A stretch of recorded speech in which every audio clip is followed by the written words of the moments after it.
How you doing? Come on in. The Come On In Sports Network invites you to join us for the 9th annual Kelly Mills Fundamentals of Football Camp. This year's camp will be Saturday, June 29th at 9 a.m. at Harrell Playground in New Orleans, Louisiana. Donations are welcome, and if you would like to be a guest speaker, please contact the legendary Coach Rock at 504-417-2529. See you then. Welcome all sports fans. I'm Dolph Jackson, one of the hosts of the Come On In Sports Network, a brand new sports network catered to sports heads like yourselves. Here on the Come On In Sports Network, we'll be covering the latest topics and current sporting news from around the world, such as baseball, football, basketball, and more. So sit back, relax, put your feet up, and come on in. The Come On In Sports Network.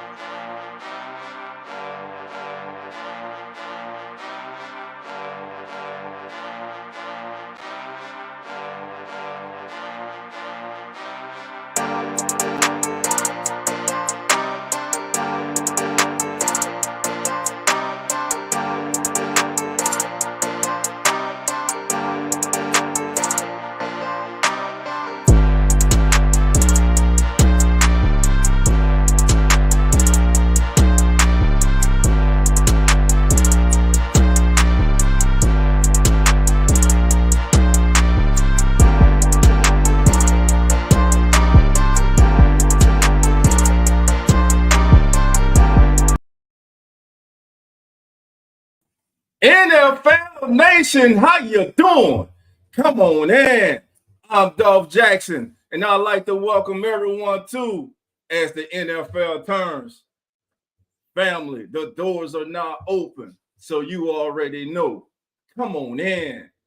Ladies and gentlemen, we have a special guest tonight. The gentleman I'm bringing on tonight, he needs no introduction in H-Town because he's all over. He's on Facebook. He's on Twitter or X. He's on Instagram. And of course, he's on YouTube. Ladies and gentlemen, please help me welcome Mr. Harley Dugan. Harley, what's going on? What's going on, man? What's going on? Man, it's a pleasure and an honor to have you here, man. I appreciate it, man. Listen, we're going to have some fun tonight, man. Now, I got some questions, but I'm going to go off script too, man. Sure. So we're going to have some fun tonight, man. Again, thank you for being here. Listen, family, I have Harley's channel information, his YouTube channel at the top of the chat. Please go and click on that link and subscribe to this brother's channel. He does a great job covering everybody's darlings, them Houston Texans. Oh my, what a year, what a difference 1 year makes. But before we go any further, let me get a quick shout out to everybody's here. Samuel Wilkinson, come on in. Blaze, how you doing? Come on in. Uncle Jerry's in the house. Uncle Jerry, how you doing? Come on in. Jalen Johnson, 339-039, how you doing? Come on in. Thank everybody for being here. Thank everybody, wherever you're watching live or you're watching the re-on stream of this, we thank you for being here. And me and Harley, we about to get down to business. Because the first person I'm going to start with is no secret. This young man was my MVP for the majority of last season. Then I think he kind of hit a wall. But still, the things that this young man did last year were rarely ever seen in the National Football League. This young man changed the fortunes of a franchise and now has a fan base energized, looking forward to what could be a very bright future. But the question remains, will he be able to get past that bad man in KC? I think he can. With that being said, Harley, man, first of all, when you guys got CJ Stroud last year, was he the consensus for the Texans, or was the brass going back and forth with him and the young man in Carolina? Yeah, so I what I can speak on is it definitely was a mixture of both. You know, when it comes to the opinions of what quarterback you want, like it was Bryce Young or was it CJ Stroud? And then there was the conversation of, well, maybe they'll just get Will Anderson Jr. and skip on quarterback in the first round. They decided, no, we're going to go ahead and get both of them and double dip. I mean, they were not afraid to double dip. So the Houston Texans definitely did that. They had a lot of fun, man. A lot of great energy, a lot of great re-energizing the fan base. And yeah, man, it was not consensus when it came to CJ Stroud. Right. And I'm honest, like I had my doubts. You know, I was a Bryce Young guy. I liked what I saw from Alabama. Right. I was wrong. I mean, I'm gonna be more wrong than I am right. I mean, gotcha. It is what it is. A lot of us, you know, all of us. You know, so and especially the quarterback position, it will make you look really dumb because I liked Bryce Young. My thing with CJ Stroud, I wasn't against him, but I thought in this system, just because a Kubiak system, this offense, and y'all are about to have this similar system in New Orleans with Clint Kubiak. But I mean, I'm looking at it like, oh, okay. Almost any quarterback has found some success in this system. Right. So why not the second overall pick or a highly touted prospect in CJ Stroud? He should absolutely cook in this system. And that's what I was really getting behind is, man, I'm excited because, okay, it's either going to be Bryce Young or CJ Stroud. I didn't believe in no Will Levis. I didn't believe in Anthony Richardson, that they were coming to Houston at all. To me, those were the only two options. Now, I had my bold prediction the day of the NFL draft that the Houston Texans will trade up and not only take CJ Stroud, but Will Anderson. Now, if you told me to bet on that, I wasn't betting on it. Right. It was just a bold prediction that, hey, I ended up looking pretty smart on. But at the end of the day, yeah, it wasn't a consensus pick. Right. And leading up to the draft, you had those that, and I got kind of angry about it because as the draft process was going on, you start hearing all these negative reports about CJ Stroud. And I'm sitting there like, are they what? All that matters is what he does on the football field. He didn't have any off-field altercations or anything at Ohio State. So where's all this coming from? But man, listen, when I say you guys hit the jackpot, it started with the foundation, and that's head coach DeMeco Ryans coming in, changing the atmosphere in that building, man. Listen, he's a former Texan. He knows how it is, how that city is when it's rocking and the Texans are good. He comes in, he sets the foundation. You get CJ, but also you had some sleeping giants already on the team. You already had one of the best tackles in the National Football League and Larry Tunsil already on your roster. I think you had an adequate running game. But we go get to that because, man, the things you guys are doing in the this offseason, man, just has set you guys up. Man, listen, the future is real bright in Houston. Let me just say that. So my first question to you tonight, man, the Texans just extended Nico Collins for 3 years, $72 million.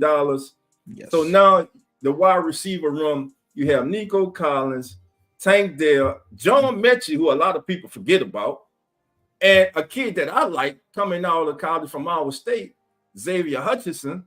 And then, of course, the big free agent addition of Stephon Diggs. Man, when you look at this wide receiver room, if they can stay healthy, my goodness, what do teams do with the plethora of weapons that CJ Stroud now has in Houston?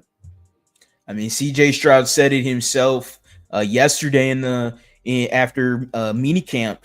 He mentioned this is a pick your poison kind of offense. Right. And Bobby Slowick, who is the offensive coordinator here, came from the Kyle Shanahan tree in San Francisco. He sounds giddy about getting into the offense and getting into the slew of weapons. You just mentioned at the wide receiver position. We didn't mention Noah Brown, who when he stepped in, Noah Brown gave you 100-yard receiving game when he stepped in when other guys were out. So, you can't just we got Stephon Diggs, we got Nico Collins, we got Tank Dell. Those are your main three. You mentioned John Mechie. I like what John Mechie's doing so far early in OTAs in minicamp.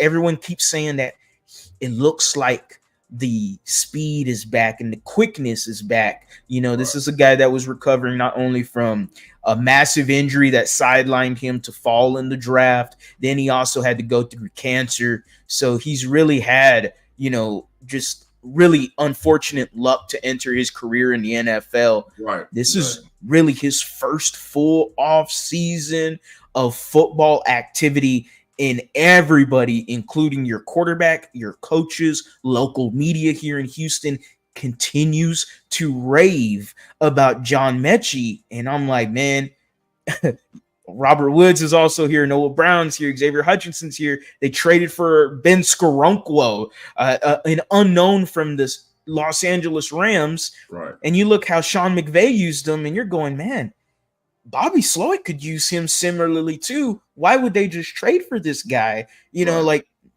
so many wide receivers, man. It's a pick your poison kind of thing. And I'm sitting here listening to you name off all the wide receivers. You got 7 wide receivers. I figure you guys at least keep 5.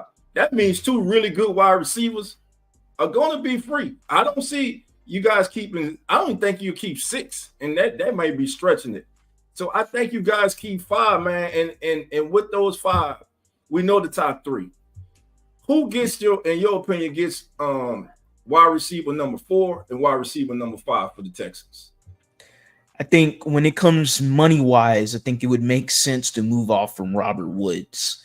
Robert Woods, you could save, I want to say this off the top of my head, but I believe you could save about $6 million if you got rid of Robert Woods.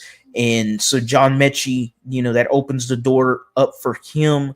I think the way he plays is really going to dictate whether or not you let go of Robert Woods going through minicamp and preseason. He's going to be one of those guys that's going to be cut late if it does happen. But I do think he is that guy that gets cut. And then, they re-signed Noah Brown. I don't see them cutting him. Now, again, it really goes to what is John Mechie going to show you in minicamp, in preseason, in training camp. If he shows you he's capable of absolutely taking the reins of a wide receiver 4, it wouldn't shock me either that they cut a Noah Brown. It wouldn't shock me at all. But personally, I think those are the 5. I'm going to add John Mechie and Noah Brown. I like Xavier Hutchinson. I want to lean into them maybe keeping 6 wide receivers. Okay. And then I get a lot of the football IQ fans telling me about this Ben Skaronquo and how Sean McVay lined him up as a fullback and created mismatches, and I'm like, right. Well, maybe we do something. I mean, Sean McVay isn't far off from Kyle Shanahan. They worked together in Washington way, way, way back in the day. And Bobby Slowick was on that Washington staff as a video film guy. So, they didn't trade for him for no reason, so I'm kind of wondering what's the dilemma there. I think they might go 6 receivers. I'm for real. Gotcha. I mean, man, that's a great problem to have. That's a great problem to have. Yes. And like I said, somebody's going to be let go. Look, Robert Woods, the veteran Robert Woods, he's proven he can definitely go and help some team around the National Football League. And again, Xavier Hutchinson, maybe he may listen. I think that kid has the opportunity at least be a number 3. And as he develops more, I think he's a borderline, has the talent, the upside to be a borderline number 1, at least a number 2 option for anyone. So sticking to CJ Stroud, as we go into the second season with CJ Stroud, in what areas of his game do you think he must improve on to become one of the elite quarterbacks in the National Football League? It's so tough to answer that question just because of the year he had as a rookie. Right. He had one of the most craziest years as a rookie you'll ever see in the NFL. I mean, he was at a stretch of games before we met y'all. He did not have an interception. Right. And then he throws an interception and he gets the ball right back. Yeah, well, what kind of that's what the Saints did. Anyway, it's about the Texans tonight. I don't want to get ahead of it. That's just, it's crazy to think that CJ Stroud can still improve his game. And I think faster decision making is one. I do believe that when it comes to CJ Stroud, the pressure is going to get there, or at least try to get there a lot faster. They're trying to they're going to try to, throw more pressure at you and try to disguise more coverages and disguise more blitzes at you. Not that he wasn't seeing any of that in the second half of the year. He was, but, that's what he's going to have to learn more into. Obviously, like Jalen Johnson says there, I think he is going to maybe use his legs a little bit more, but he's not that kind of quarterback. No, he's the kind that he wants to stand back there. He wants to stand back there and he wants to kill you with his arm. Man, that's what I love. That's what I was saying all last year. And I kept saying on the show, people do not realize CJ Stroud has the ability to run, but he's a pocket quarterback with the necessary talent. If he wants to take off, he can. But he'll rather sit back there and pick you apart. And listen, through the first 8 games of the season, the stats I'm looking at them now. Weeks 1 through 8 last season, the kid completed 62% of his passes, 14 touchdowns, 1 intercept. He had a rating of 102.9. he was 173 of 279 attempts for 2,270 yards. Man, that like I say, weeks 1 through 8, he was my MVP. I was coming on here. He was the front runner. To me, he was leading. I'm talking, not even the great Patrick Mahomes. The great Patrick Mahomes was not having that great of a season. Josh Allen was not. Lamar Jackson was okay. But when you looked at it, man, it was definitely C.J. Stroud through the first 8 weeks of the season. And then weeks 9 through 16, here's where I think he probably hit maybe a rookie wall.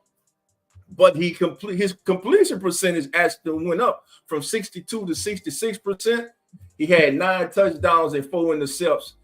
Weeks 9 through 16, he completed 146 passes of 220 attempts for 1,838 yards, and his QB rating dropped from 102 to 98. Did you see him? Do you think he kind of hit that rookie wall in the second half of the season? Slightly. I will say the injury did cost him a bit. Especially in the Jets game. That hurt. The concussion did take away a game from him. So it is what it is there. But at the end of the day, actually 2 games, because it was the Browns and the Titans game. And so it is what it is there. I think the stats would have been better if he played both of them games. I have so much confidence in CJ Stroud and his ability that, what we did to the Browns in the playoffs, I think you could have saw something similar in the regular season. I'm not going to shy away from that conversation. I know a lot of Browns fans get upset when I say that, but I am not going to shy away when it comes to puffing up my chest when talking about CJ Stroud, because he is absolutely, he mentioned it on the $1 Million Worth of Game podcast. He was very talkative on that podcast. Yeah. Talking about from the coach on linebacker Zaire Franklin. Man, Zaire Franklin. I cannot wait till week 1 for that matchup. Me neither. And every Texan fan in here cannot wait for week 1. We are absolutely swarming to week 1. We are ecstatic about the possibility of beating the Colts in Indianapolis. We are that ecstatic about it. It's long story short, CJ Stroud, Zaire Franklin were on Radio Row back in the Super Bowl. Right. And Sirius XM, CJ Stroud talked about how he cooked the Indianapolis Colts. Zaire Franklin hears it, kind of pulls him to the side after it. Zaire Franklin tells him, hey, man, you didn't cook us, man. Which, honestly, I agree with. You can't say you cook someone after you lost to them in one of the games. Like, you can't say that. Like, you lost, regardless how you played in the second half in that game. Right. You lost the game. You can't really tell me you cook someone if you lost. Like, it's like a backhanded compliment. No, we ain't doing that. But the second game, he did his thing against the Colts in the second game. Very first play of the game was a deep touchdown to Nico Collins. Yeah. What was a hell of a game, by the way. It was. And the better games of the year. Zaire Franklin, they have a podcast, him, EJ Speed, called In the Trenches Show. And they talked about CJ Stroud. And, he mentioned that, he'd be talking a lot and he'd be talking too much. And, they talk their stuff about CJ. And they do not like how he talks as much as CJ talks. CJ's a trash talker. It started all the way in training camp. Right. As a rookie, he's out there talking trash. Now, when it comes to on the field, hey, I'm with it. I like it. I love the trash talk. I'm a Texan fan, and we haven't had hype around us for a very long time. Yeah. We haven't had anything positive or negative. Well, we've had a lot of negative, but a lot of positive media attention, and any sort of negative media attention. Like, we were just kind of the black eye of the NFL for a while. We were just hidden. And so it feels good to be brought upon NFL Live and getting all this hype and everything. I don't mind the hype. People shy away from it. Nuh-uh. I'm that confident in my team. I'm confident in this roster, and I'm confident that, at some point, CJ is going to be holding a Lombardi trophy. I'm not saying it's going to happen this year. I don't know if it'll happen next year, but I know at some point in his career, I am so confident that man is bringing a Lombardi here to Houston. Right. And with that being said, though, I'm sorry. I did get off track. Go ahead. Story. No, you good. You good. Zaire Franklin, him, CJ Stroud got on the $1 Million Worth of Game podcast. This is where everything blew up. And he talked about EJ Speed, one of the linebackers. He said he ain't afraid to speak about him because they share the same agent. And he said he'll say it to his face. And said, hey, from where I'm from, if you mad, why didn't you do something about it then? He's on the field. And he said you could have made hella plays and you didn't. EJ Speed doesn't like it. Tweets out a picture of EJ Speed sacking CJ Stroud. No comment, just a picture.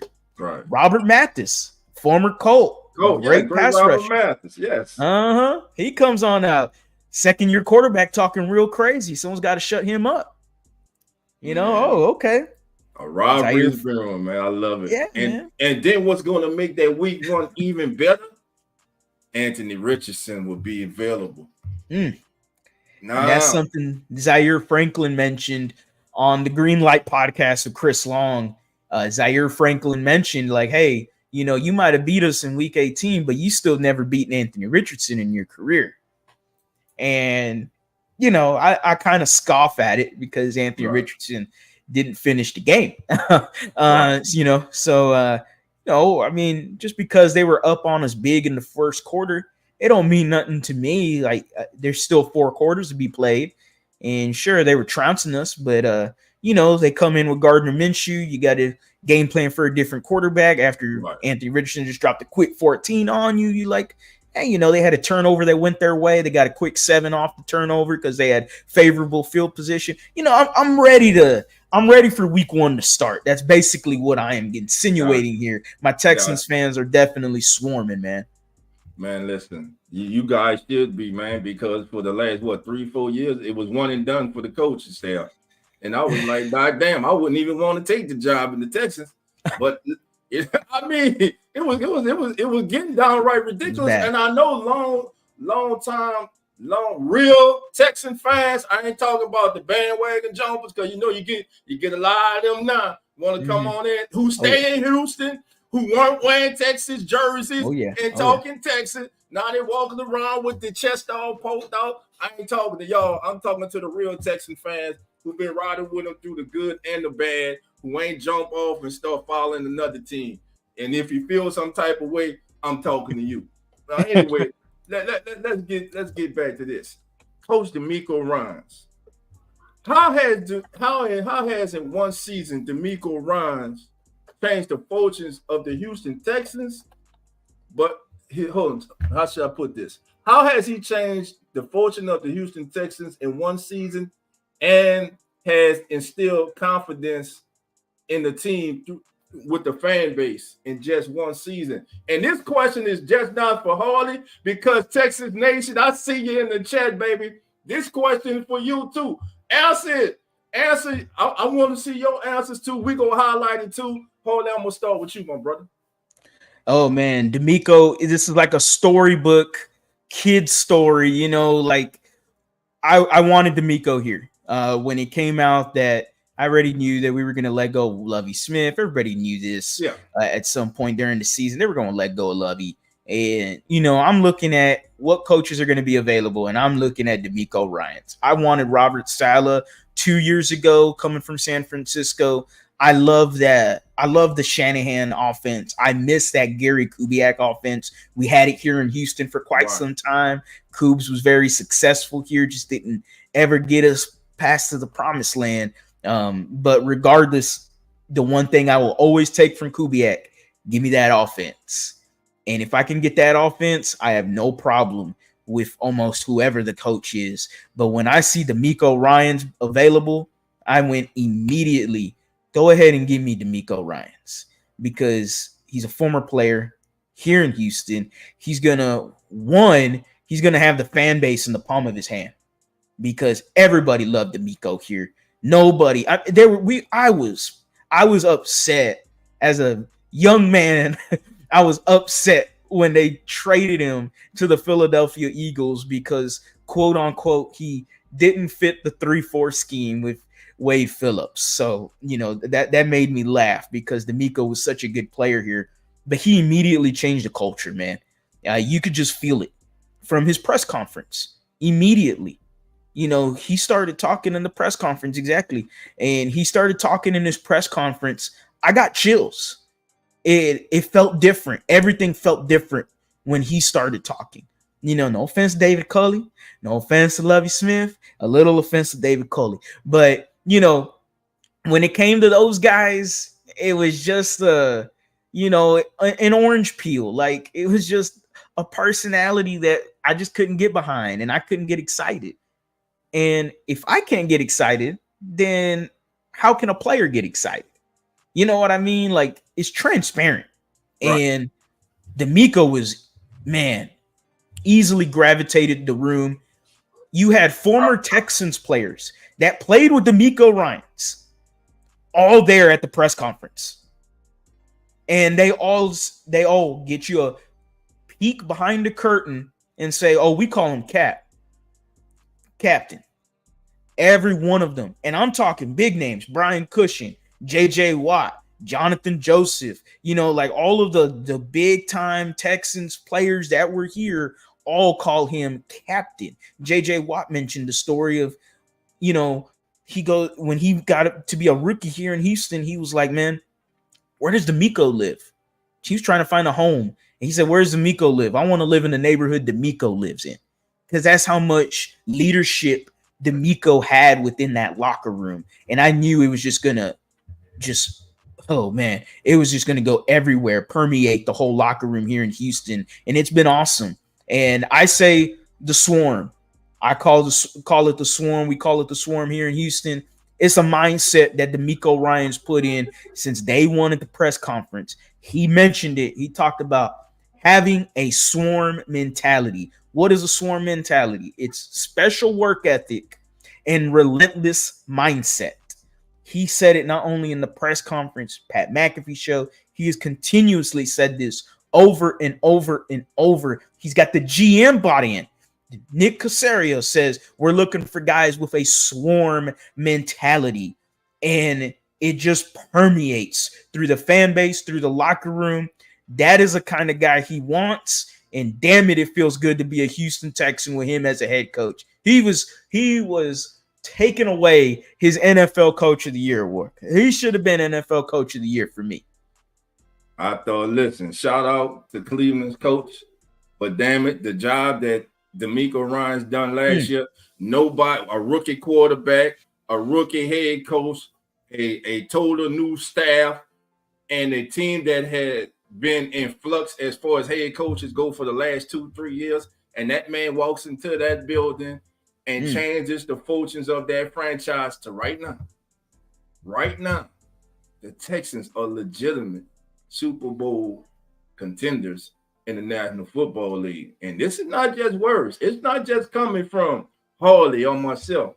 You even got the talking heads on ESPN, Fox News, wherever. All of them now. They're all in love with the Texans now. And listen, you guys you're not finished. And we're going to get to this. I want to get back to you about Stefon Diggs. But my next question for you is, what was the best move Coach D'Amico Ryans made that started this fantastic transformation for the Texans? Wow. I'm going to say this. I think one of the best moves, and it was one of the most highly critiqued moves, was the trade up for Will Anderson. That was a D'Amico guy. D'Amico said this year, any rookies that are entering rookie minicamp, take a look at what Will Anderson does and follow his steps. He's talking about a sophomore. He's talking about a second-year guy. Like he's a 9-year vet in the league. Will Anderson was just a D'Amico guy all in all. We all knew as Texans fans, they loved Will Anderson. I say that's one of the biggest moves that changed everything because the Texans showed they had balls. That's just something we've never seen from the Houston Texans.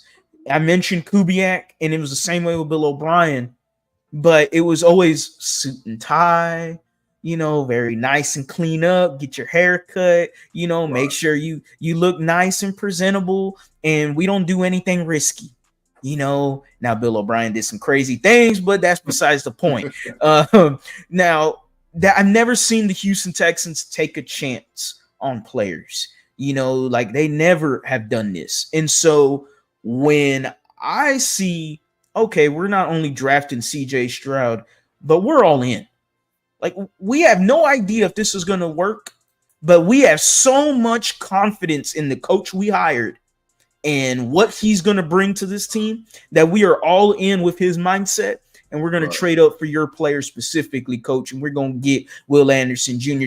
The hell to what the critics got to say that the Arizona Cardinals are going to have the first and second overall picks next year because we're going to be that bad of a team. The hell to that. The Houston Texans showed no. We're going to come in with CJ and we're going to trade up for Will Anderson. And we're going to change this thing around. And boy, did it change around. It changed fast. Man, you got offense and defense, two of the top rookies from last year's draft, man. Just an excellent job by the Texans organization all the way around. And look, and you got a strong coaching staff too. The coaching staff, his supporting cast, his assistants, his coordinators, man. The Texans, I've said it before, man. Texas Nation, y'all should be with your chest puffed out right now. You should be feeling proud because you have a young team. You have a young head coach in this game. And listen, the future is bright, and the future may be now. It may not be many years from now. The future may be now because everybody changes. We know, like the strength of schedule stuff that I really hate because they come out and say, well, you got the weakest schedule, or you got the strongest schedule based on team's record from last year. No team stays the same. You're not going to play the same coach you played last year when you open the season up this year, and they're not going to play the same Texans that they played last year when they opened up the season against you guys. Listen, family, I'm Dolph Jackson. This is the Come On In Sports Networks as the NFL turns, and you are here with myself and our special guest, Mr. Harley Dugan from the Lead Houston. Everything you want to know about the Houston sports scene, this is your guy. You want to know about the Astros? Ask Harley. You want to know about the Rockets? Ask Harley. And you want to know about the Texans? Ask Harley. There are 66 of us in here, family. Do me a favor, family. Hit that like button, subscribe, put on the notification bell because you just landed on the hottest pregame show there is on social media. I'm talking about As the NFL Turns, which is hosted by Real Fan Sports, Zach, Nonfiction, Uneducated Sports Talk, Mr. Carlos Clayton, and his co-host, PJ. And by the way, if you're a fantasy football buff, and you like picking games, PJ's record is 328-0. I'm just telling you what it is. And I'm Dolph Jackson, and I also host the Keeping It Real Who That Sports podcast, along with my co-host, the legendary Coach Rock. I thank y'all for being here, family. Subscribe, come on in. Listen, I don't care what team you is. This is the Come On In Sports Network, baby. This is how we rock over here. And again, we have Mr. Harley Dugan in the house. And let's keep it going. Let's go to chat because you're right. Because right now you're swarming, baby. The swarm is in the house right now. Oh, yeah. All right. Jason says Harley knows he is the shit. All right. Jason also says, let's effing go Texans Super Bowl, baby. All right. That's right, Samuel. Tell him, fam. Hey, I need y'all to hit that like bell, subscribe, put it on. Let's go with Frank. Frank says, thanks for the invite, boo. Anytime, baby. Anytime. I-10, baby. I-10. All right, Frank said, then I found out Tank told CJ to come get him. Yep. Come get him. All right. Brandon said, who has a better team, us or the 2021 Bengals? You talking about the Bengals that went to the Super Bowl? Yes. That's where a lot of the Texans keep getting compared to that team because the Bengals in their second year went all the way to the Super Bowl and they dethroned the Chiefs that year. On paper, I got to go with y'all on paper. Tell them, but paper don't win championships. It don't. They got to listen. All this feels good. Yes. All this feels good, and you're supposed to soak it up. But remember, it's on paper right now. Nothing matters until it comes together on the field. Last season was beautiful. It was beautiful. Now they got to put that behind them, and they got to focus on this year because they're not the 100 this season. They're the 100. And you got a young quarterback, like some would say, a brass quarterback, a confident young man who's confident in himself and the team that he has around him and his head coach. And he'll let the world know it. And I just like his swag, and he's one of my favorite young players in the National Football League. So yeah, I'm definitely with CJ. Let's see, we got a new comment coming in. Frank said it was paper last year. Yeah, that's last year, Frank. Okay, Frank. And the year before that, it was paper too. Listen, my brother, feel good, but understand what's on paper and what's last year is last year. Again, you're not sneaking up on nobody. Last year, there were a lot of low expectations. Let's keep it real. There were a lot of low expectations. But now, because of their stellar play and their stellar season, they have raised the bar significantly. So now teams are gunning for you. And your quarterback's out there and he's talking it up, baby. So teams are really going to be after the Texans. So when I say it's on paper, my brother, yeah, it's on paper. Again, paper don't win championships, my brother. It all has to come together and it all has to be right. And like them or not, them guys in Missouri, back to back, throughout the last 4 years, they know something about winning, bro. You know what I'm saying? It ain't gonna be easy. Because listen, there's tier 1 quarterbacks, tier 2 quarterbacks, tier 3 quarterbacks, and then there's Patrick Mahomes. That's just the facts. That's just how it is, man. And now getting back to it, man, let me ask you this, Harley, and everybody in the Swarm. How big of an impact are you guys expecting the addition of Stephon Diggs and Joe Mixon to have on this team this year? Oof. Man, that's a fun question, man. It is wow, that's a lot of fun. You know, when it comes to Joe Mixon, I think that's the easier one. Just because, no offense to Devin Singletary, but he did well when given the opportunity to play. He seemed like he fit the scheme a lot better than Dameon Pierce. And that's unfortunate because I'm a big Dameon Pierce fan. I really am. I hope the best for him this year. A lot of local media is talking really high on Dameon Pierce.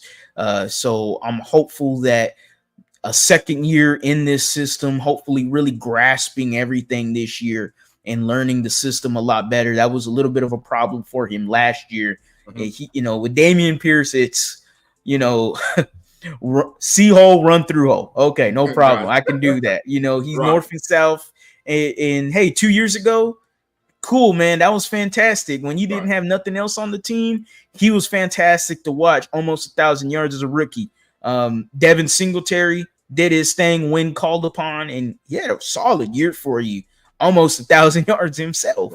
But Joe Mixon from the Cincinnati Bengals is an upgrade over Devin Singletary without a question.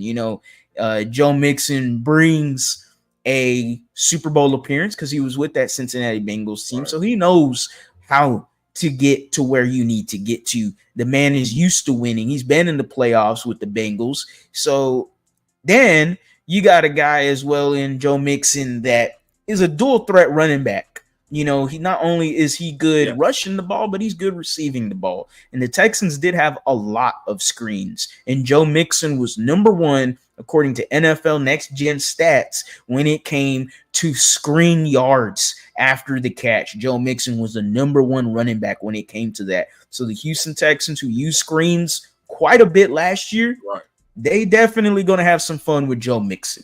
And then now fun one.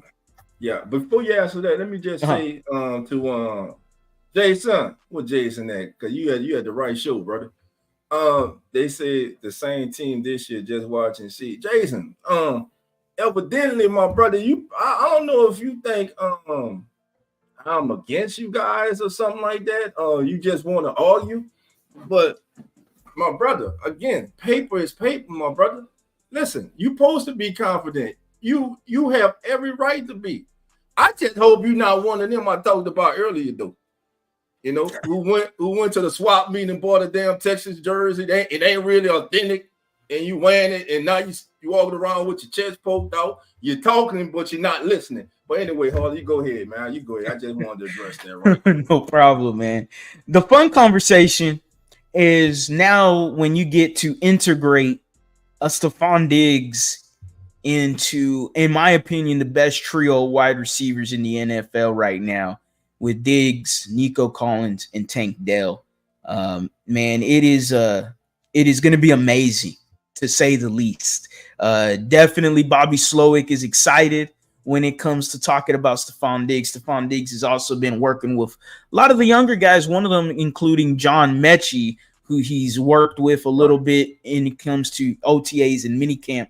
I'll say this, though, and I brought it up with Sunday Night Football.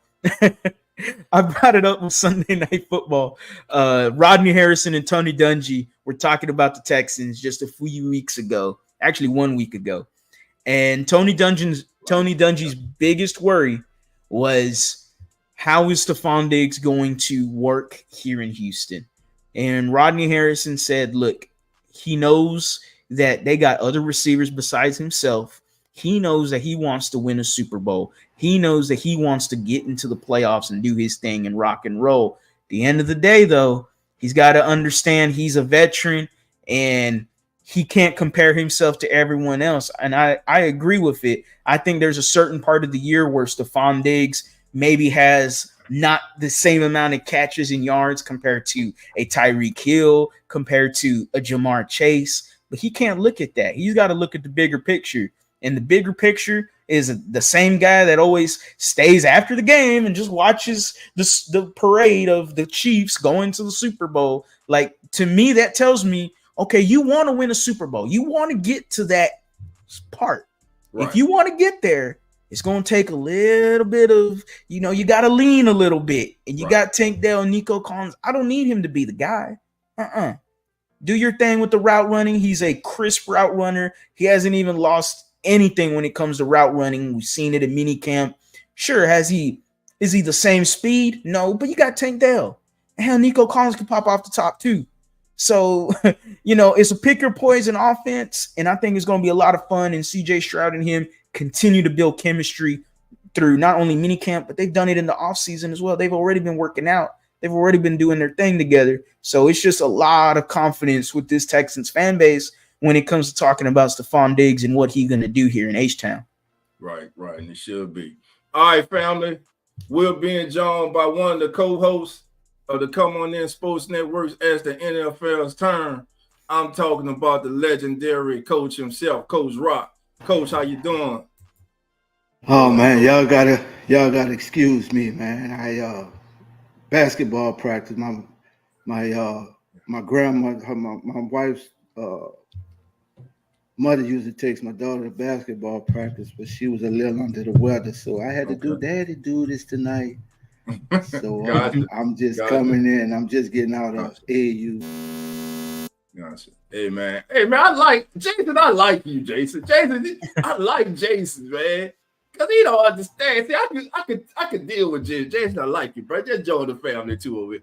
Dude, our team has been crap, and now they are burned out. Don't hate. Again, some people fail to understand and listen and just like to hear themselves talk, and I'm talking about Jason. Because there's not one time tonight that I have hated on the Texans. Now, if you're tuning in tonight to get, like you see on ESPN, arguing back and forth, it's not that kind of place, but damn it, it can get heated. If you want to get heated, we can get heated, bro. But nah, man, I love that, man. I ain't hating my brother. Like I say, stick your chest out, bro. stick out your your swap meet Texas jersey, put it on, bro, and be proud, bro. Because you a bandwagon, John, but I can tell you wasn't a real Texas fan until last year. So shout out to the real Swarm that's in the chat. And I ain't talking about Jason. Nah, Jason, I'm just messing with you, my brother. I love the dialogue, my brother. Hey, Coach, you got any question for Harley? Yeah, just one quick question, Harley. Have you got a chance to see the rookie, the mini camp with the Texans? The rookie. I think the kid was a steal, a tackle out of Notre Dame. I really like that kid. I'm real high on that kid, man. I think he, like I said, I don't know what these draft prognosticators be, how they judge these kids, but I think some of these kids they slip through cracks, man. And it's like gold for some teams. And I think Houston struck gold with this kid, man. I really do. I really like this kid, man. Yeah, man. Honestly, there hasn't been a lot of coverage on Blake Fisher when it comes to rookie minicamp. But from what I do know, whenever he did get drafted, and I've said this on the channel, John Harris, who is a guy that covers the Houston Texans locally and is employed from the Houston Texans, he came up to myself and local radio host Sean Pendergast, who's also here for the Texans. And he came up to both of us when we drafted Blake Fisher. And he told us right away, I think he could take Titus Howard's job maybe next year. And I was like, whoa, like we just extended Titus Howard. Like we just extended him. And you're telling me that you think he could take his job. And he said, he's that good, man. He's a really good ball player.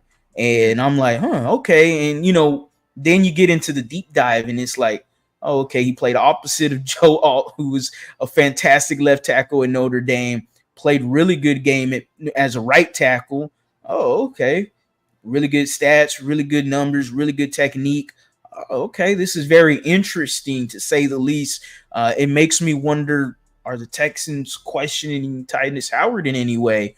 I know injuries have put him into the back burner a bit in terms of trying to get back on track to his career.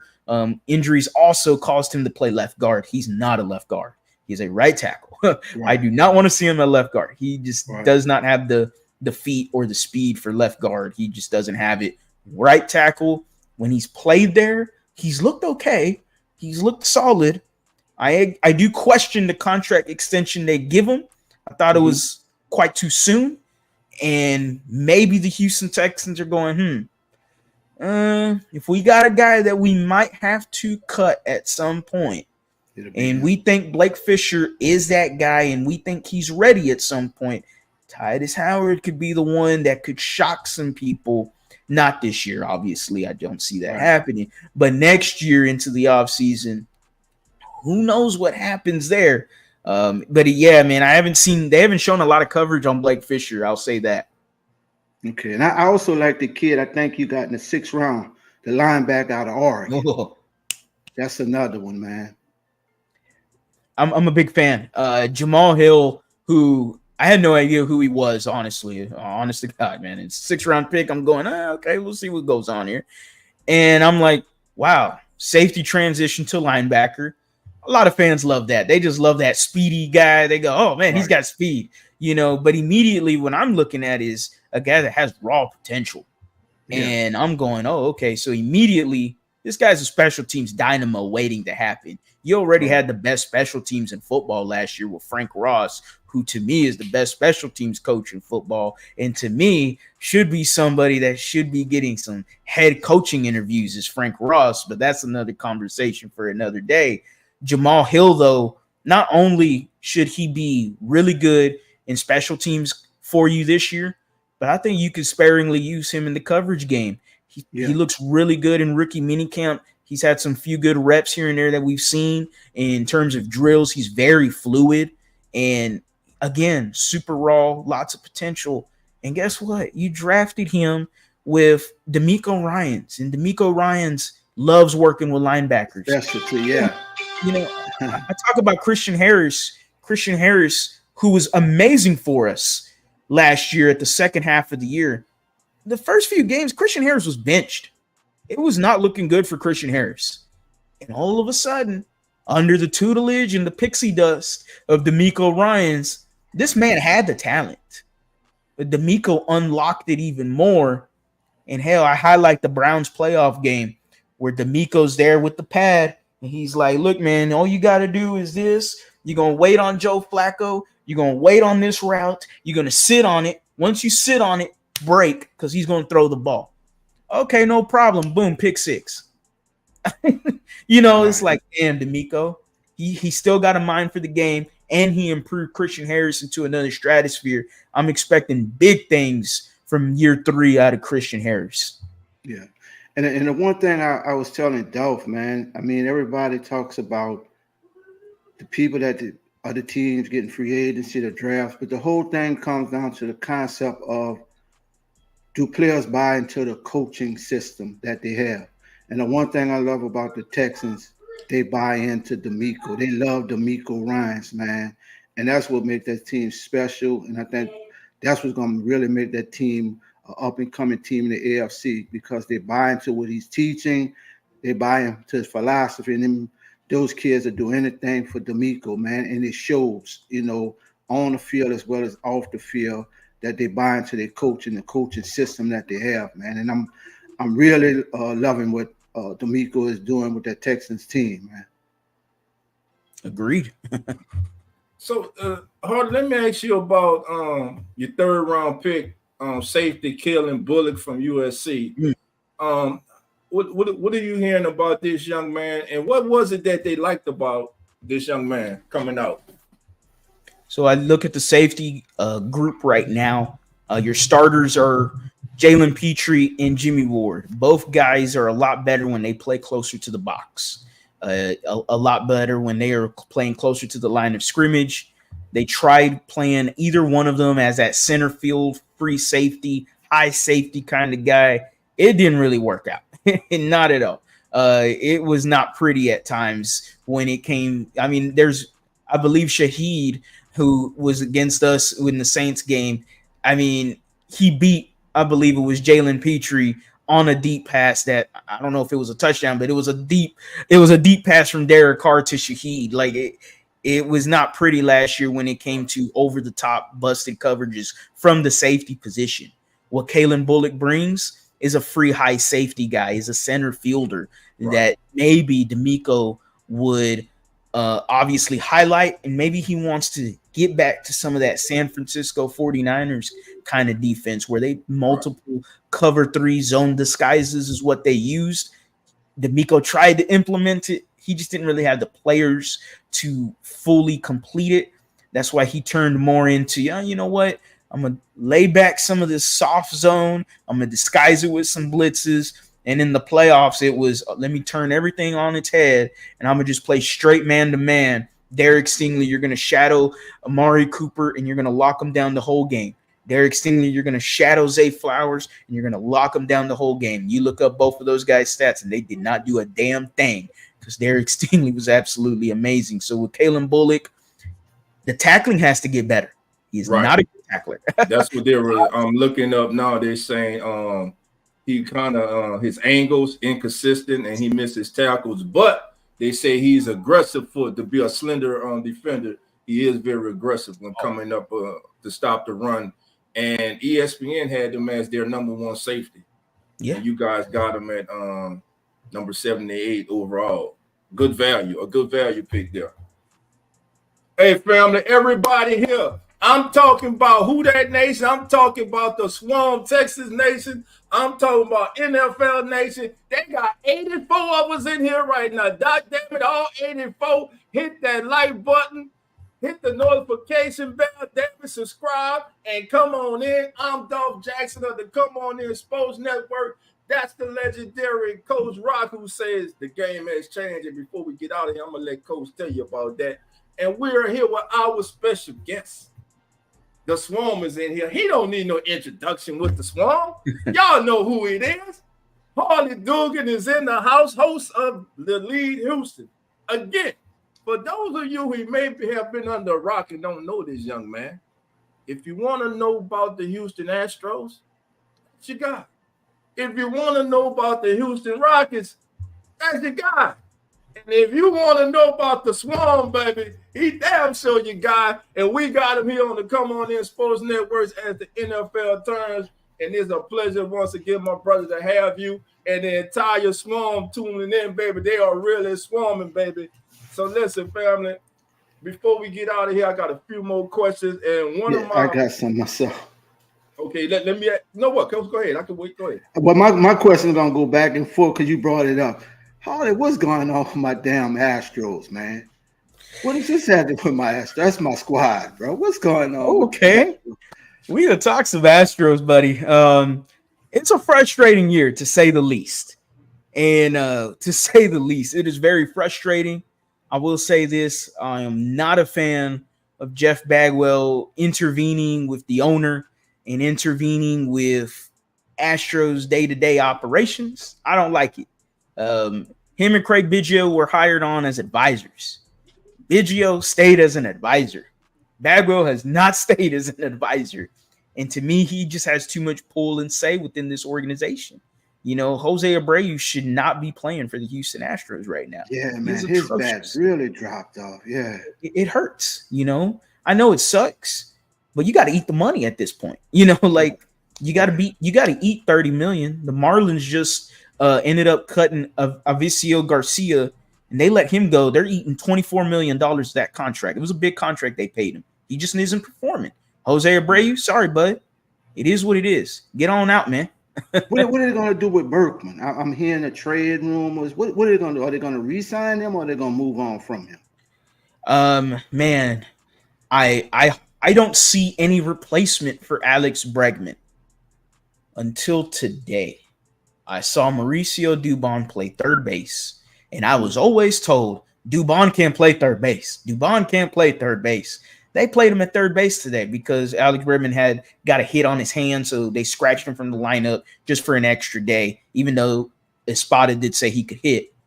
Dubon played third base, and he played it well. He made multiple plays at third base, and I went, because I'm looking at the farm system, and I'm like, these third basemen that they supposedly have, I mean, Will Wagner is a third baseman down there. He's 26.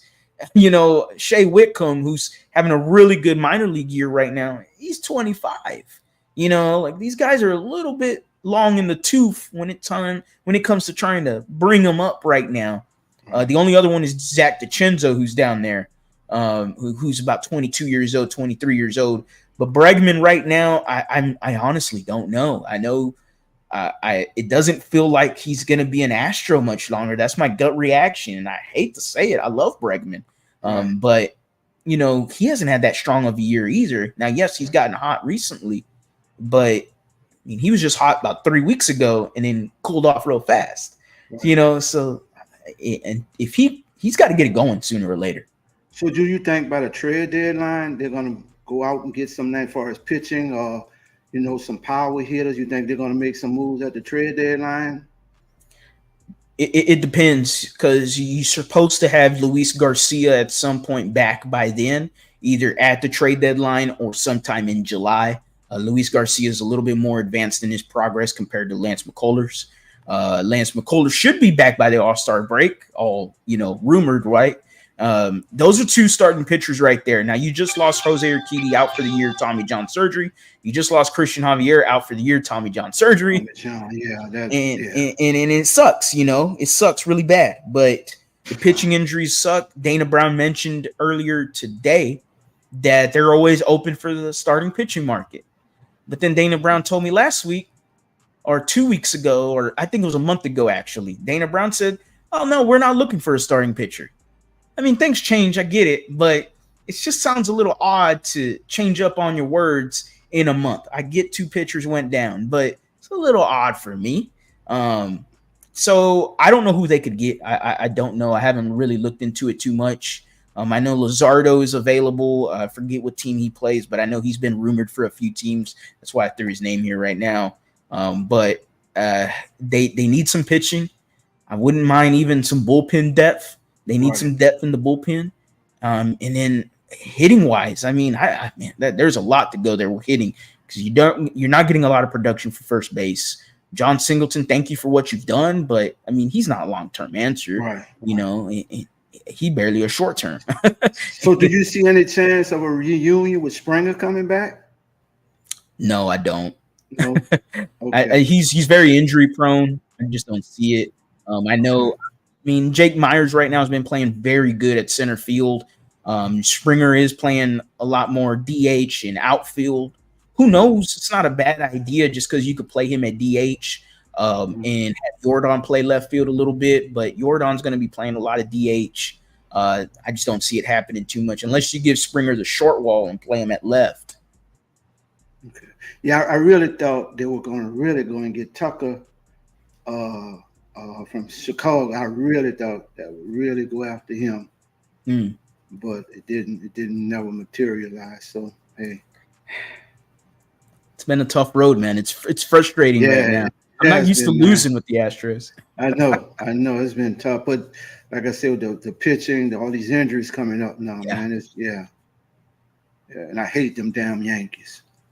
Oh, me too, man. I hate them too. They swept us the first time. I think they swept us again or whatever. They're really puffing their chest right now. And all I keep telling people, don't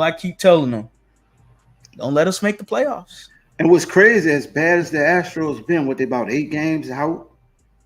Yeah, like man, they're not that far off from even the division. Like, you know, so I mean, it's a rough season for sure, Jalen. But they're not that far off. You know, it only takes 1 week of a string of wins. You're right back in this thing, man. Yeah. Again, I keep telling everyone, don't let us walk into the playoffs because I don't care if the team goes 80-82. But as long as they in the playoffs, it's 0-0. And I know the Houston Astros are going to do their thing. They're battle tested. They've done it before. They struggled in 2020, the COVID year, and they went all the way to a Game 7 in ALCS. Okay.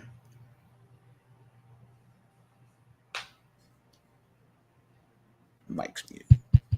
Your mic, dog. I was asking Cole, you got a question about the Rockets? The only question I got about the Rockets is that goddamn Dylan. Is he gonna stay around with them Rockets? That boy there. You think they're gonna keep Dylan around, or they gonna move on from him? Or Dylan Brooks, bad boy. Dylan Brooks, the bad boy. Yeah. You know, I wonder that too. He's been thrown in some trade rumors. I know the Memphis Grizzlies and the Rockets were in some trade rumors surrounding the number 3 overall pick coming from Kelly Iko, who covers the Houston Rockets. You know, so I wonder if he's going to be thrown in there, and we're not talking for John Moran or anything like that. But immediately, like a drawn conclusion is Marcus Smart, just because he has the playing history with Ime Udoka. I just don't see why you would give up Dylan Brooks for Marcus Smart. It doesn't make too much sense there for me. I think the one I'm blanking on his name right now. It's not Desmond Bain, but it was someone else from the Grizzlies that I can't think of right now. But Dylan Brooks has been in those trade rumors. Whether or not they're real or false, I have no clue. But, you know, there's a lot of rumors with the Rockets right now, whether or not they're going to stay at number 3. It just came out that they're saying that they are going to stay at 3 and they like the prospects there at number 3, you know, but this is pre-draft, man. Like, we don't know what's true and what isn't, man. You know, there's a lot of smoke when it comes to that. Who's the consensus number 1? For the first time in a couple of years, there's no consensus from number France 1 right now, huh? I mean, it's the kid from France, I think. Well, today, yeah. So who would be tomorrow? Because every day it seems like it changed. I mean, this draft here really doesn't have anyone that pops. No one that you can say comes in and helps change a franchise. And I'm so glad I'm not hearing that term that they like throwing around now. Generational talent. Everybody's not a generational talent, man. And let me say this: some people ain't gonna like this, but the better basketball players in the world are not coming from Europe. I'm sorry to tell y'all. Why? Because they're fundamentally sound. They're not just dunking and highlights. You know, they're fundamentally sound. If you're fundamentally sound plus talented, ain't nothing you can do with it. Look at the Joker. He won the 2nd round.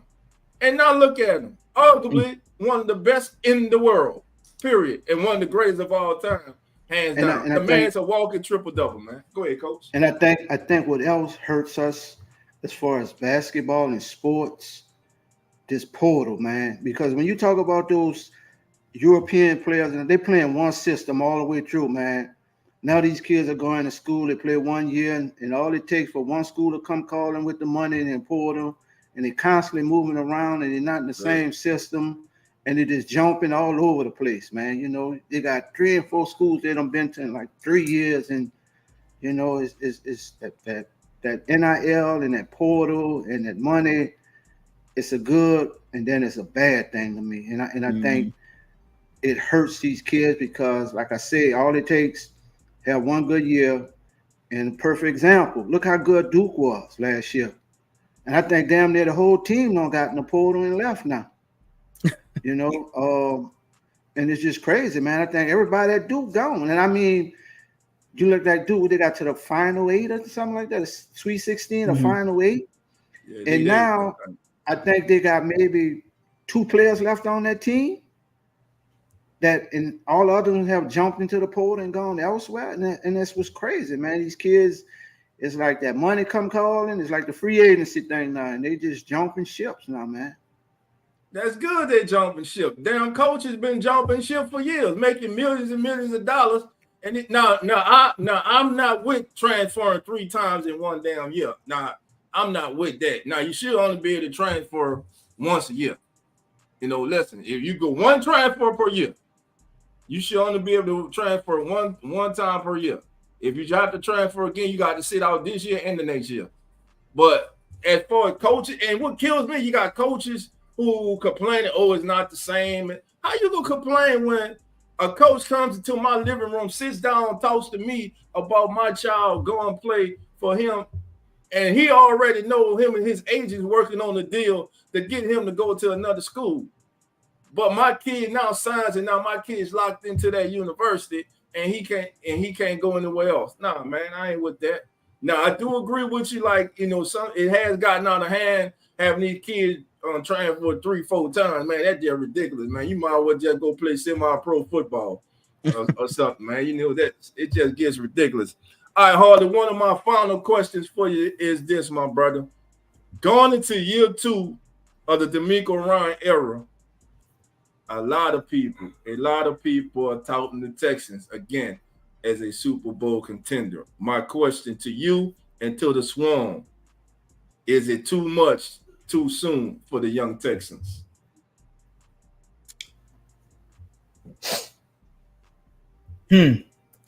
Expectations are heavy for sure. Shout out to 713 at Houston Sports, man. He's one of my good buddies right there. Got more subscribers than me. He's doing his thing, man. Welcome to the show, my brother. Man, you know, that's a tough one. There's heavy expectations. And, you know, when it comes to heavy expectations and all of this glitz and glamour, you know, hey, everybody wants the results to happen with it. Honestly, I think the Texans are a Super Bowl contender for sure. I think on paper, as we said before, they have one of the best rosters in the NFL. I'll say that with confidence. They do. And I'm confident just like my quarterback's confident because he was confident on that podcast, doing his thing, talking his smack. Hey, I'm riding with him, man. I'm confident too. You know, I'm going to say that the Houston Texans for sure could reach that promised land. Can it happen this year? Hell, they betted with Stephon Diggs and they only got him for 1 year. And to me, saying that you're going to take away all the years from Stephon Diggs and you're only going to give him all his money up front for this year only, because this is the only year he'll probably be in Houston. They have a big, the growing feeling is that he's just not going to be here long term, you know. But if you're doing that with all these other moves, you are telling me you are putting all the chips in on the table. You are going all in for a damn Super Bowl. In the Houston Texans, I've mentioned it already. I've said this before, and I'll say it again. Nick Wright, who's on Fox Sports 1 for First Things First or whatever it was the show is, he mentioned with the Kansas City Chiefs that if there's only one team that could knock them off, it was the Houston Texans. He said this 2 weeks after the Super Bowl. So this was pre-Joe Mixon and pre-Daniel Hunter and Danico Autry and Stephon Diggs and all these guys that we got rocking and rolling here in H-Town. Now think about where we are from then and now. I mean, there is definitely a lot of buzz. There's definitely a lot of swarming. There's definitely all kinds of great feeling right now. At the end of the day, CJ Stroud, DeMeco Ryans, they're the ones that changed everything that going on. Shout out to Cal and Hannah McNair for really changing their image as the owners of the Houston Texans. And it feels good. And I think they do have the capabilities of getting that Super Bowl, man. I really do. All right. And man, I got to touch on the defense, man. You just mentioned you got Donnell Hunter. You drafted Will Henderson last year. Man, speak about the additions to the Texans defense, which seems to be greatly improved from last year. Look, man, 2 years ago, this Texans run defense was ranked 32nd.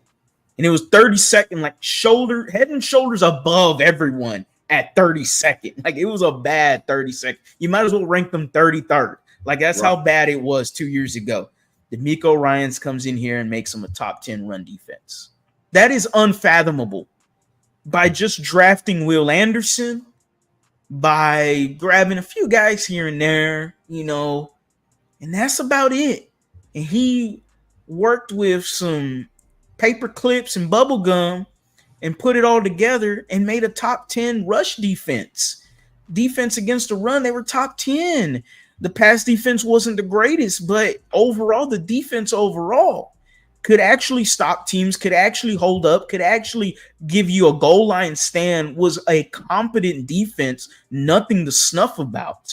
Right. Nico Ryans did his thing with them, and now you added a Danielle Hunter, you added a Danico Autry, you added a few defensive tackles in the middle, nothing too crazy, but a good little rotational pieces. And DeMeco loves rotating guys. It's a rotating door when it comes to the defensive line.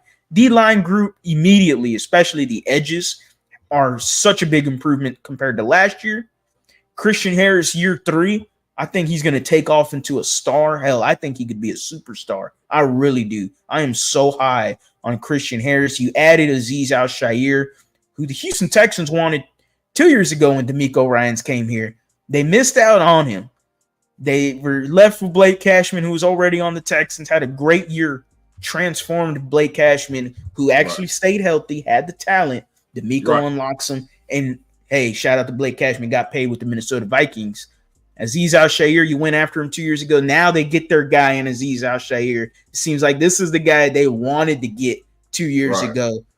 And they're going to enjoy him. Is he great in coverage? No. But he's a damn good tackler. He's a really good defensive leader. And he's going to keep that defense together. That's one thing you really like. There's intangibles when it comes to the talk of Azeez Al-Shaair. There's some other guys there at linebacker that you're going to have to take a look around, see who else you can get for your third linebacker. But at the most, the Texans usually play a 4-2-5 where they play 2 linebackers. What is your secondary Sheldon Rankins? I'm sorry. What's that? I'm sorry. Sheldon Rankins, he ended up going to the Cincinnati Bengals. So he did leave and go to Cincinnati. Yeah, Malik Collins got traded to the San Francisco 49ers. You kind of traded him thinking that you were going to get Eric Armstead. Yeah. Did not happen. Eric Armstead instead goes to the Jacksonville Jaguars, one of your rivals. Did not happen, did not work, but it is what it is. You traded Malik Collins for a bag of beans, but it's all right. You brought in some guys, like I said, that are, rotational pieces in the interior at least. Danico Autry's a tweener, though. He can play edge and he can play tackle. Today, they asked him, Aaron Wilson, one of the local media guys, here in Houston, he mentioned that Danico Autry, what's your preference when playing across the offensive line? Do you like playing across the guard or across the tackle? Danico Autry says, just put the ball down.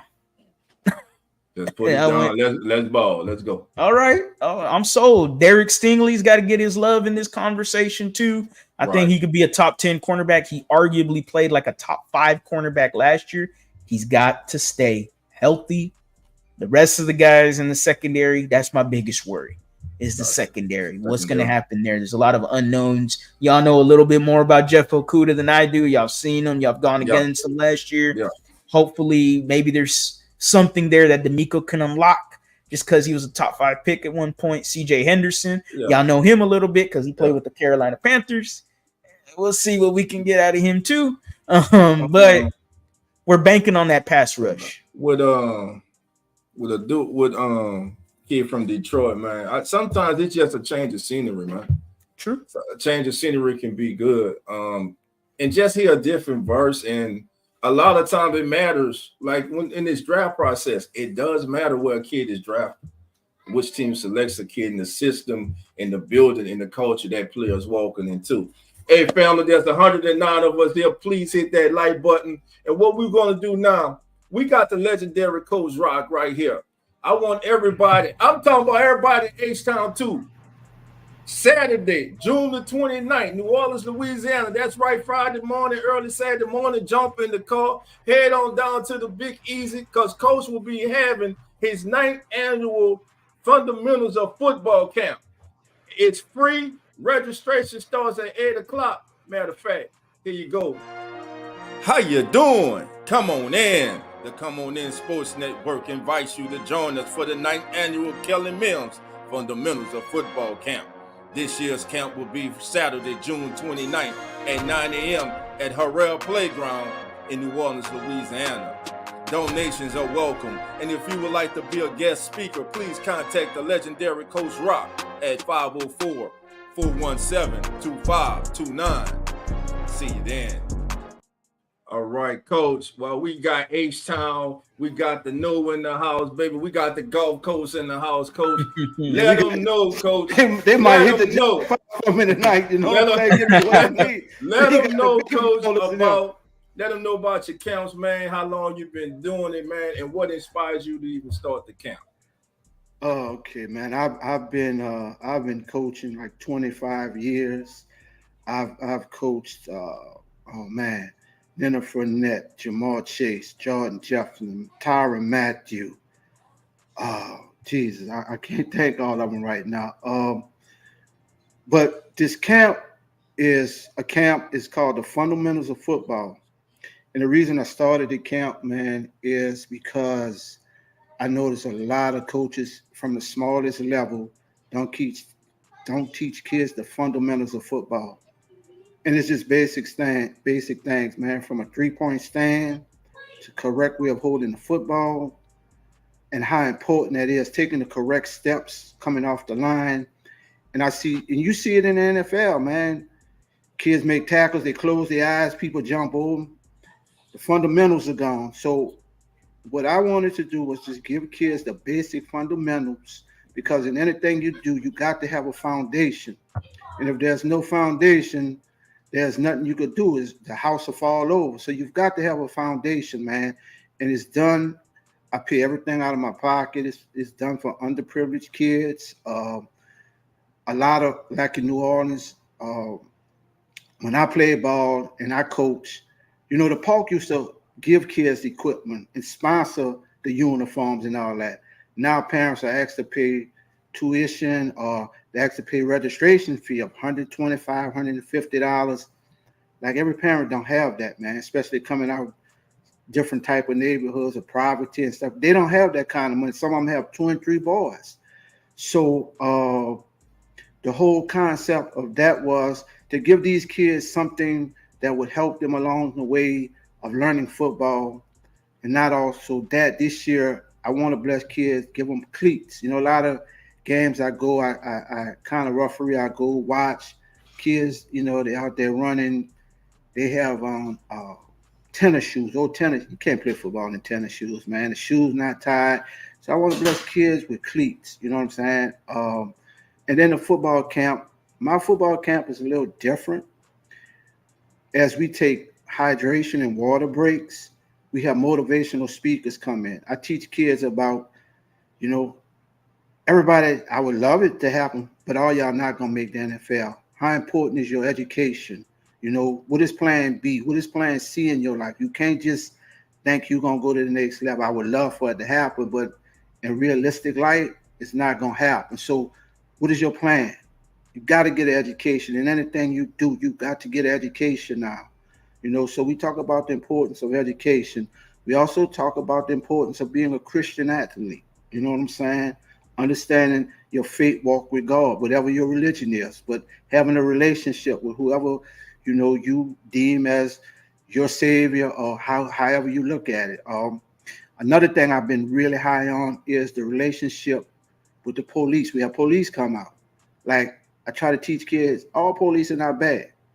And then how to interact if you come across some type of police, how you guys can talk without it. We see it all the time, escalating into something where somebody get killed, or there's something wrong, but how to talk, how can we have dialogue without all the other stuff? Then we just have a motivational speaker that finishes up, just covering all the bases about, just life in general, man. Just, how football ties into life, just like in football, you get hit, you get knocked on your ass, but you got to get up somewhere. You know what I'm saying? And that's just how life is. Life got a lot of bumps in the road. They got a lot of highs and lows, but through everything, you've got to get up. You got to keep moving. You got to keep persevering. You got to keep pressing on. So the camp just covers everything about life itself, and it teaches them how football ties into that. Then I just try to bless kids, man. Just give them some cleats. Like if we could buy them some equipment, to help parents out with some of that, taking the expenses off their back, to make sure these kids play, man. Then we give them a hot meal after that, because what a lot of people don't know, a lot of kids, man, when you see them on these little playgrounds, when they leave there, they don't go home to a dinner. They don't go home to a hot meal at home all the time. So we try to give them something to eat. That hot dog, that nacho that we take for granted, or we look at it like a little snack, that might be their meal for the day. They might go home to nothing, man. A lot of these kids in my 25 years plus coaching, a lot of these kids go home to nothing, man. They open the door, there's nobody home.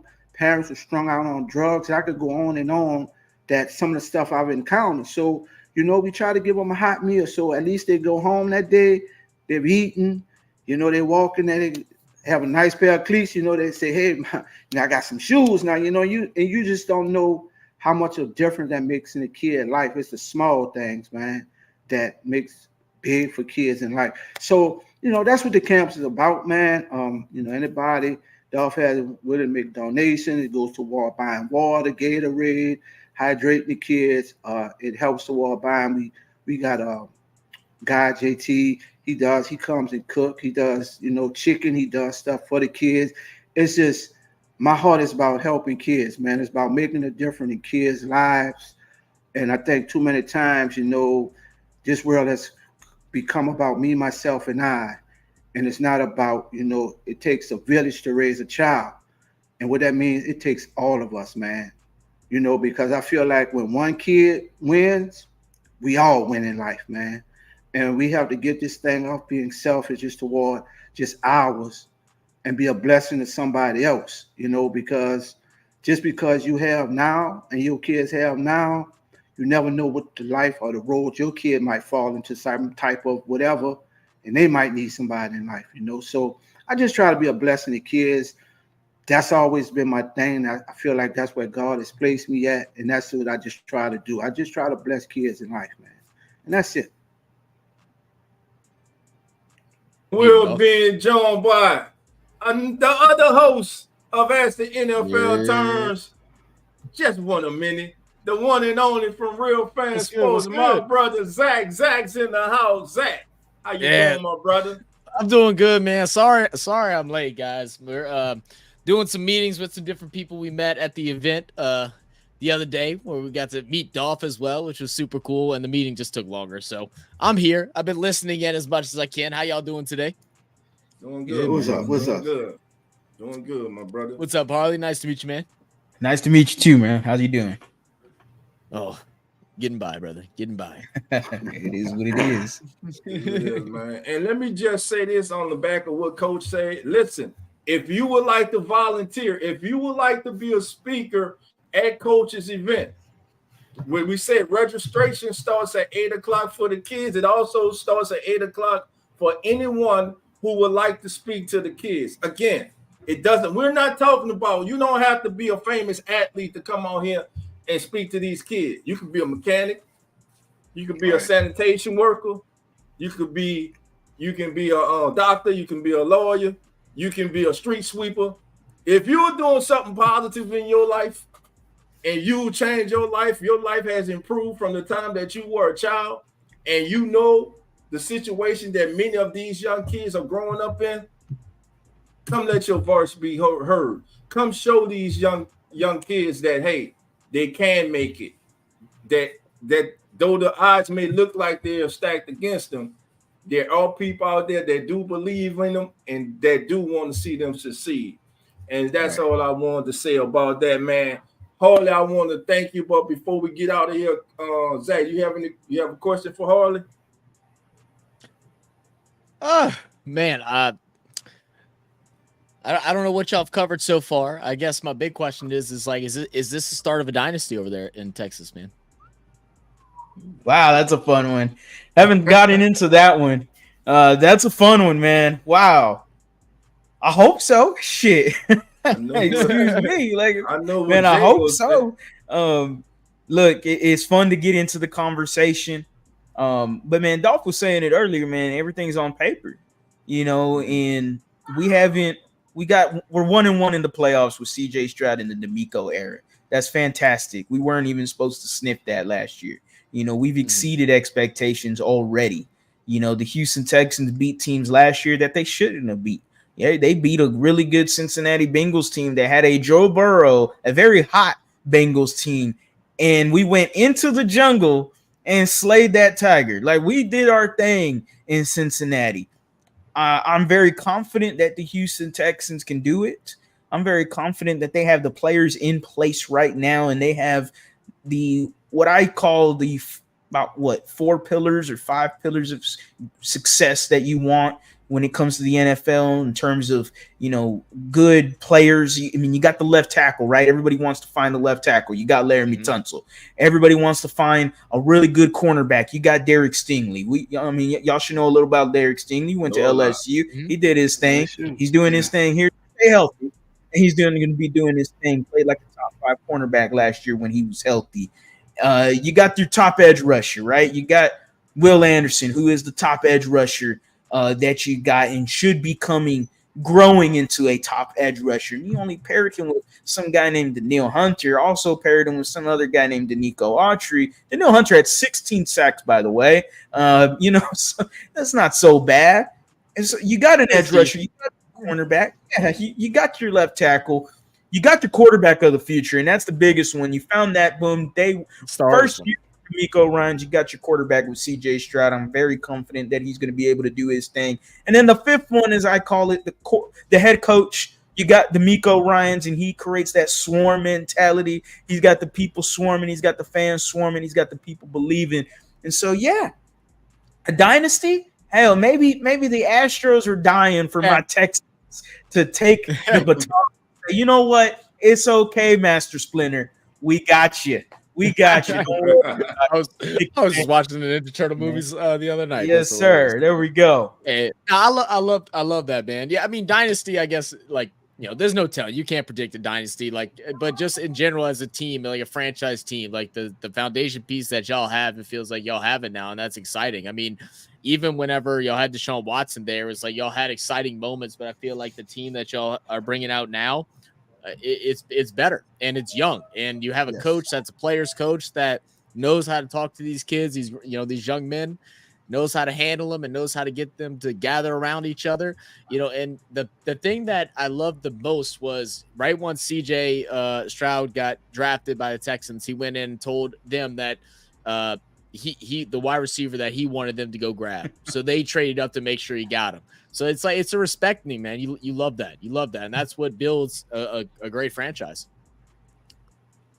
All right. Brandon says maybe DeMeco will stick with the Texans for a long time like Tomlin and the Steelers. Oh, man. Houston's a great city. Why wouldn't you? Yeah, great city, man.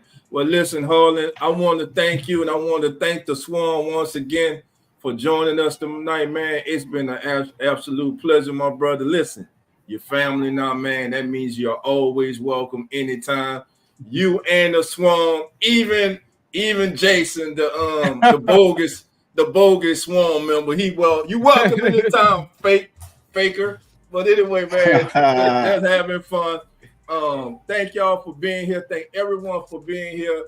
This has been the Come On In Sports Networks as the NFL turns special presentation with the lead Houston podcast, the man, Mr. Harley Dugan. It's been a pleasure, my brother. We look forward to meeting. There you go. There you go.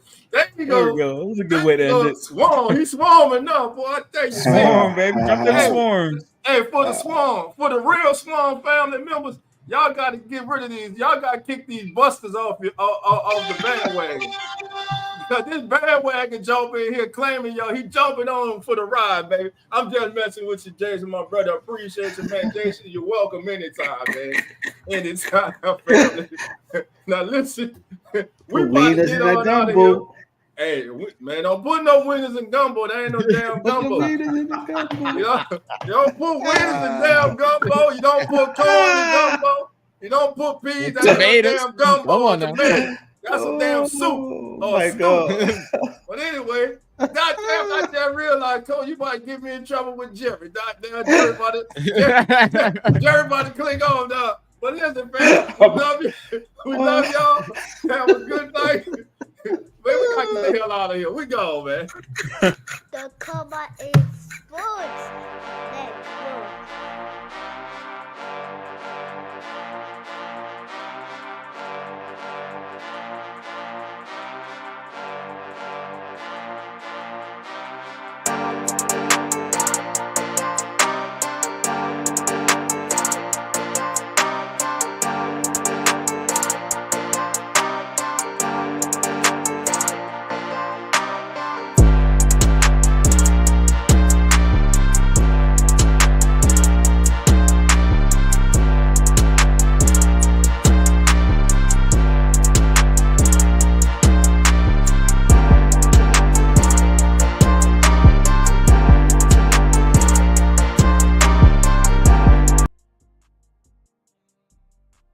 Hey, I was about to get out of here, but Jason, you funny.